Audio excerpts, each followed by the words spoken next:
Here we go, the World Grand Prix is on the horizon, it's time to start the build-up. This week, it's going to be World Grand Prix content. We're going to be looking at the stories, people who are defending money who can't, who are going to be dropping down the rankings, people who are guaranteed to be going up the rankings, and of course we're going to be making some predictions as well, in one of the hardest to predict tournaments in the world of darts. A double start, double finish tournament, which does see a lot of new faces enter the fray this year. These are the players that will be joining the World Grand Prix that didn't play in it last year.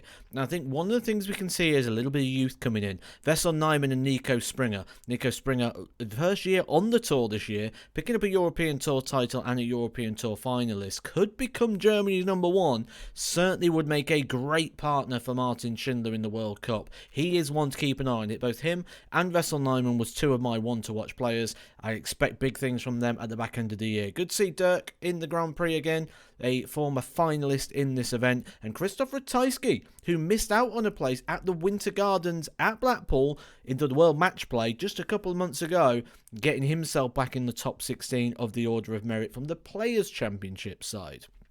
So a couple of new additions in there, but where we have people come in, we've got to lose some players, and we've actually lost 5 of the world's top 32, including the world number 17, Dave Chisnell.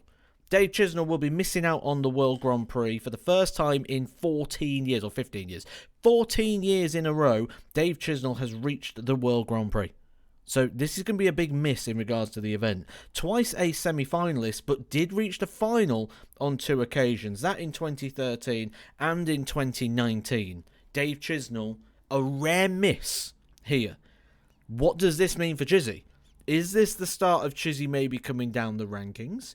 Is this maybe a one-off blip? He doesn't miss many majors. I think I saw a stat that he's only missed 3 majors. So Dave Chisnell missing. Do you think this is the start of something, or just a rare thing that's just happened and he goes back to normal? Certainly not been playing his very best, has he? So some food for thought there with Chizzy. Michael Smith, though, is someone who's dropping down the rankings quite drastically, and he was a semi-finalist in this event 2 years ago. £40,000 to come off his rankings. The 4-2 defeat to Gerwyn Price in 2023. That video coming separately, though, so that's not what this one's about. If you want to know who's dropping down the rankings, how far, those big movers, hit the subscribe. That's coming this week. So 9 first-round defeats for Michael Smith.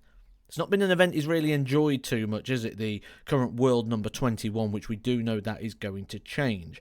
13 times he's played in the World Grand Prix over 14 years. Did miss the event in 2013, so he qualified, then missed one, and then gone on a big chain where he's never missed a World Grand Prix until now. He missed a match play. That chain is breaking. Is he going to be able to get himself back into these events? There's another question. So there's doubts here over some of the biggest names in darts. You can also add in there Dimitri Vandenberg, who's not in this event. The world number 22, another big name, debuted in this event in 2019. 6 years in a row he has played. In fact, last year, Dimitri Vandenberg reached the semi-final. Lost 5-2 on that occasion to the now defending champion Mike De Decker. If you would have said during that semi-final last year that next year, this guy, Dimitri Vandenberg, the defending UK Open champion at the time, will not be in the World Grand Prix, you would have been called insane. And you would have been called also... I make some predictions and I get called all sorts of names for the predictions. So imagine making that prediction back then.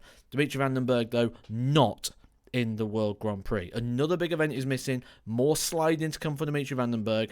That video coming very, very soon. But the full list of players that are out from last year's event include the 3 we just spoke about: Michael Smith, Dave Chisnell, Dimitri Vandenberg. They're the big 3. It also sees Ricardo Petretsko, who was making some very good progress, but seems to be halted. Does that wrist really come into play? Because we've seen him withdraw from games.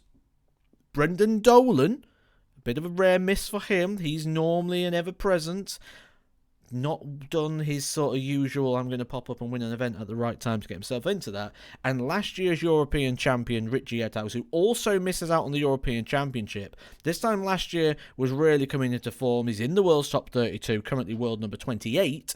He is one of the 5 top 32 players that are missing, alongside Ricardo Petretsko, who is the world number 30. So a little bit of change there in regards to some of the players that we're going to see. Okay, so that's the players.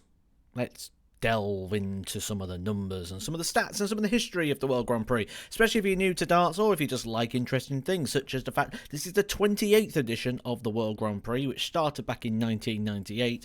It's always been a Sky Sports broadcasted event. It hasn't always been in Leicester. Most famously, it was Dublin, the City West Hotel. We was Dublin in Dublin. I know, I like that. 5 different venues, though. You may think 4. That's possibly because you may forget Coventry. That was during the COVID year, if you remember.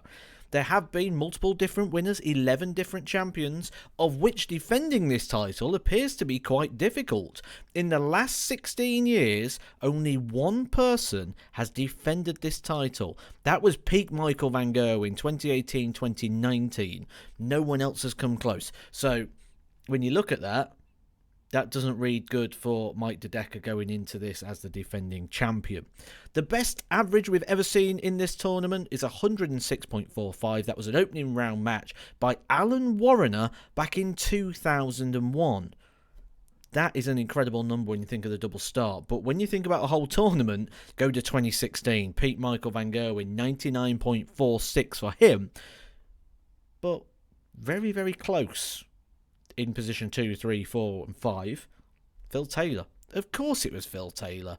2010, 09, 08 and 2012, Phil Taylor knocking on the door of the best ever tournament average. Van Gerwen has held that now for 9 years. I think 99.46 may stick. I don't think people are going to be beating that on the double start, double finish, although some people may expect Luke Littler to do so. Phil Taylor, as you can imagine, dominated this event. 11 times champion. Phil the Power Taylor, from 11 finals. No one has ever beat Phil Taylor in the final of the World Grand Prix. Now there's a stat for you. And also, the tournament that's had the least amount of 9 darters because of the double start, double finish format makes it very, very tricky to see. The first one came in 2011, which is where Brendan Dolan's nickname, the History Maker, comes from, because he made history in 2011, hitting the first 9 darter in the double start, double finish televised format. It was then repeated in 2014 by James Wade and Robert Thornton, who hit it in the same match. Imagine being there that night. Never been hit since 2014. Is this the year that is broken? This is the format they're going to be playing over. Shocks and surprises expected in the first round, playing just the first 2 sets, especially when you're playing for this sort of prize money as well. £7,500 for being there, 15 grand, double your money for winning that first round game, which does make big changes into the rankings. But this video is all about the stories. What is your story and what are you looking forward to about this year's World Grand Prix? We'll be doing ranking videos and all that still to come later on in the week, so just make sure you subscribed and be here for the lives next week. There'll be live streams all week looking at the World Grand Prix each individual night, making predictions, all guided by some amazing stats and data that will be provided as always by FDI. Catch you soon.